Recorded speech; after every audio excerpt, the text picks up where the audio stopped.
Podcast. Historias de fútbol para que pase cualquier mal trago de la pandemia o de la vida.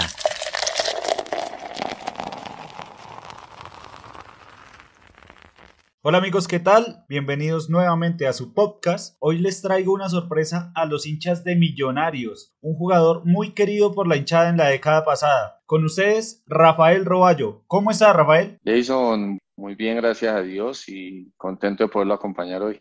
Sus inicios fueron en la selección Bogotá. Usted jugó junto a Falcao, junto a Stalin Mota. ¿Cómo fue la experiencia de esos años? Bueno, nosotros empezamos a muy temprana edad en las selecciones Bogotá, que fue donde pudimos compartir con Falcao, con lo que fue Stalin, Abel, y fue una experiencia linda porque éramos muy pequeños. Fueron desde los 10 hasta los 14 años, más o menos, casi 15, donde compartimos torneos nacionales y empezamos a hacer una amistad que a la fecha se mantiene y que nos permitió empezar a construir estos sueños y esta carrera deportiva. Como lo dije al principio, usted es casi que un ícono, uno de los ídolos de Millonarios últimamente, en los últimos años, pero usted debuta en Nacional. ¿Quién lo llevó al Club Paisa?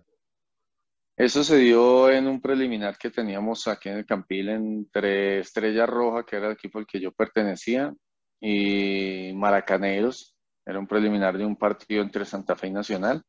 Y el doctor Samuel Calderón, que era el presidente nacional, vio el partido de nosotros, le gustó el juego que yo mostré en ese preliminar y por intermedio de Raúl Salamanca, que era el presidente, o es el presidente de Maracaneros, pues se hizo el contacto para poder yo llegar a la institución de Medellín y empezar una carrera un poco más seria, un poco más cercana a nivel profesional, empezar a convivir con un equipo que obviamente tiene jugadores de jerarquía, que en su momento me abrieron las puertas y que me permitieron aprender muchísimas cosas cuando estuve en Nacional. ¿Y usted qué cree que piensan los hinchas de Millonarios de que usted haya debutado en Nacional? Son cosas que Dios le coloca. Obviamente hay que agradecer todo en la vida. Yo agradezco que Dios me haya colocado esa puerta en Nacional porque aprendí muchas cosas, viví muchas circunstancias y situaciones buenas, regulares y malas y muchas adversidades que me fortalecieron tanto deportiva como personalmente. Y cuando ya llegué a Millonarios, el tema de jugar en el equipo, de hacerme hincha, de ser un referente, pues me sirvió mucho lo que vi en Nacional para empezar a defender mi ciudad, mi casa, a defender el equipo de mi ciudad y tomarle mucho cariño a lo que es Bogotá y lo que representa obviamente para un bogotano representar a una camiseta de uno de los equipos de la ciudad. Si yo le digo Luis Fernando Montoya, que es el campeón de la vida, ¿qué palabras le vienen a la cabeza para expresarse sobre el profe? De él, diría que es una gran persona, pero sobre todo que le daría la palabra de agradecimiento a él siempre, porque mi carrera empezó gracias a Dios, a mis padres, pero se pudo consolidar gracias a la confianza que él tuvo en mí cuando llegué a Nacional, al plan que tenía a largo plazo con Rafael Roballo como futbolista, en lo que me enseñó, en muchas cosas y consejos que me dio, y en que siempre confió en mí porque tanto fue así que fue quien me subió al equipo profesional en Medellín cuando él tomó las riendas de Atlético Nacional. Fue quien me llevó al Once Caldas a seguir el proceso deportivo y fue quien me abrió una puerta en Millonarios para que me pudieran ver en una pretemporada y poder llegar a la institución. Así que son palabras de agradecimiento siempre para él, para la persona, el gran ser humano que es y el gran entrenador que conocí.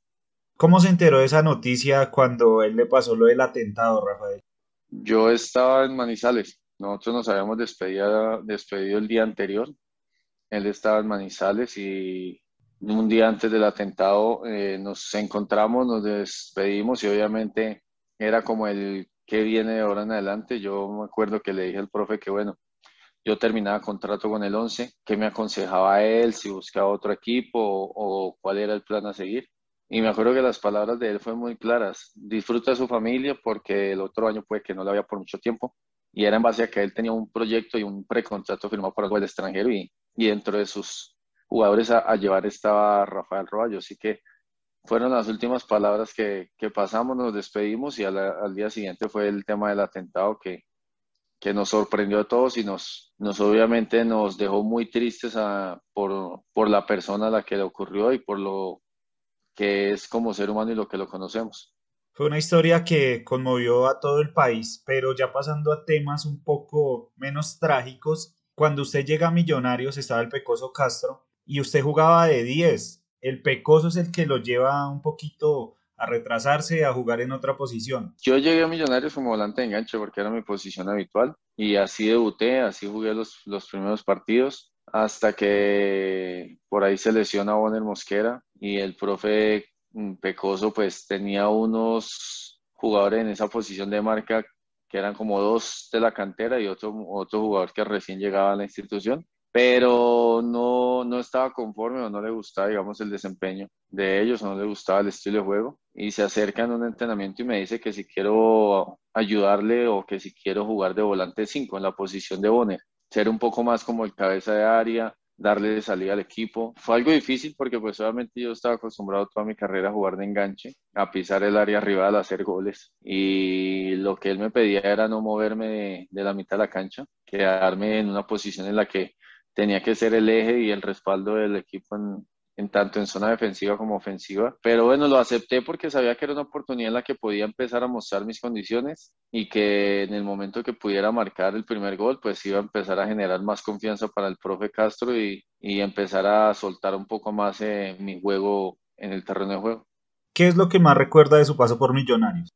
Los títulos, yo creo que eso es un recuerdo muy lindo porque tanto el de Copa como el de Liga traen muchos años y muchos campeonatos de sacrificio, de sufrimiento, de intentos, de tristezas, digámoslo así, de alegrías para la familia, porque la familia siempre estaba ahí.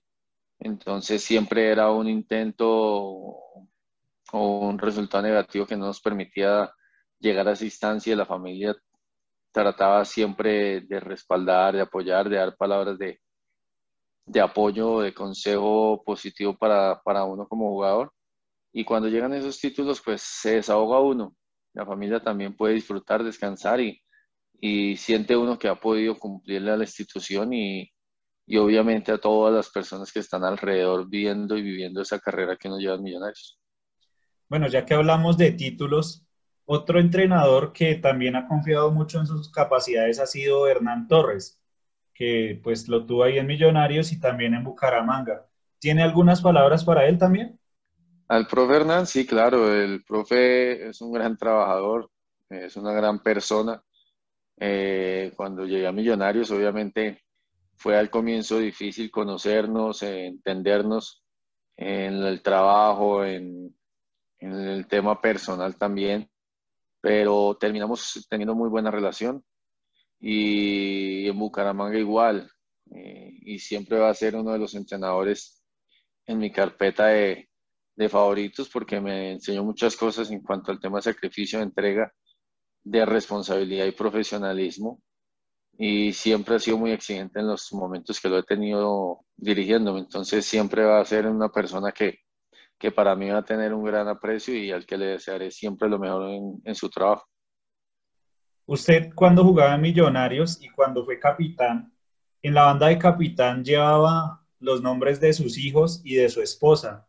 ¿De dónde nació esa práctica? ¿De dónde salió ese detalle? Fue algo que la verdad lo tenía presente con los guayos también, entonces el tema de la banda era tenerlo cerca, siempre era algo que me generaba como agradecimiento a mi familia, a mis hijos, dedicarles mi trabajo, obviamente, y un bonito gesto de compañía tenerlos en una banda de capitán, que es la que normalmente uno utiliza para representar una institución. Entonces era algo que lo tenía desde que lo hice con los guayos. Siempre busqué tener en mis guayos las iniciales de mi esposa, los nombres de mis hijos y mi número que era el que me representaba. Luego de su última etapa en Millonarios, usted contaba que volvió a jugar al barrio. ¿Cuáles fueron los motivos de volver a sus inicios, a sus raíces? Cuando yo dije que volví a jugar al barrio fue en la época en la que me retiré de Millonarios, terminé contrato. en el 2016. Descansé 6 meses de mi carrera profesional y volví a jugar al barrio en esos 6 meses que no estuve en competencia profesional. En esos 6 meses volví a encontrarme con mis amigos de infancia, jugar torneos aficionados, tanto de fútbol 11 como de fútbol 7 o de fútbol 5 en sintética. Volví a sentir lo que verdaderamente un deportista, un futbolista debe sentir, que es amor por la profesión y diversión. Y lo necesitaba en ese momento. Creo que era algo importantísimo porque terminando el 2016, si bien era titular con Diego Coca los últimos partidos del torneo, terminé jugando los últimos 10, 12 partidos con él de titular. Era más por un respeto a él y una confianza que él me había brindado que porque sintiera ese amor y esa pasión de jugar.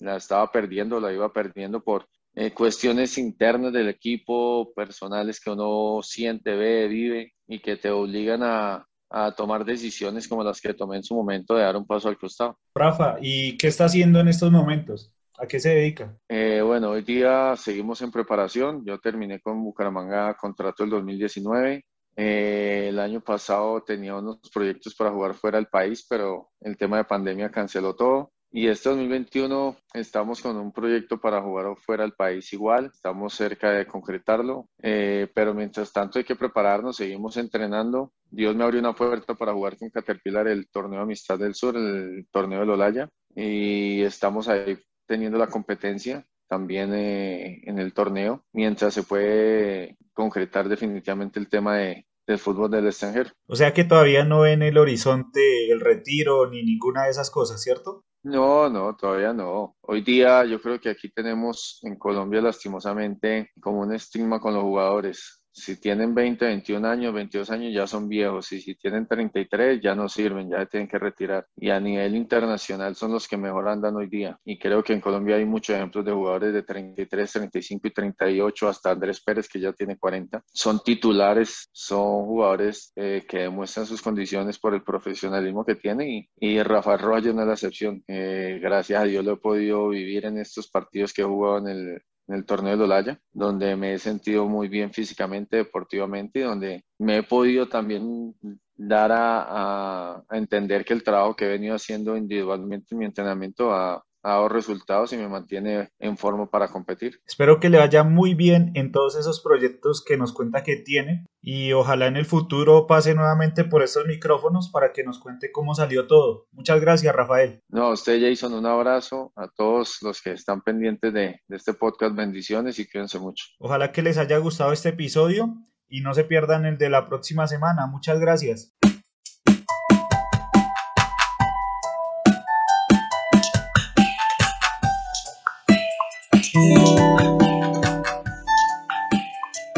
El podcast dirige Jason Rodríguez.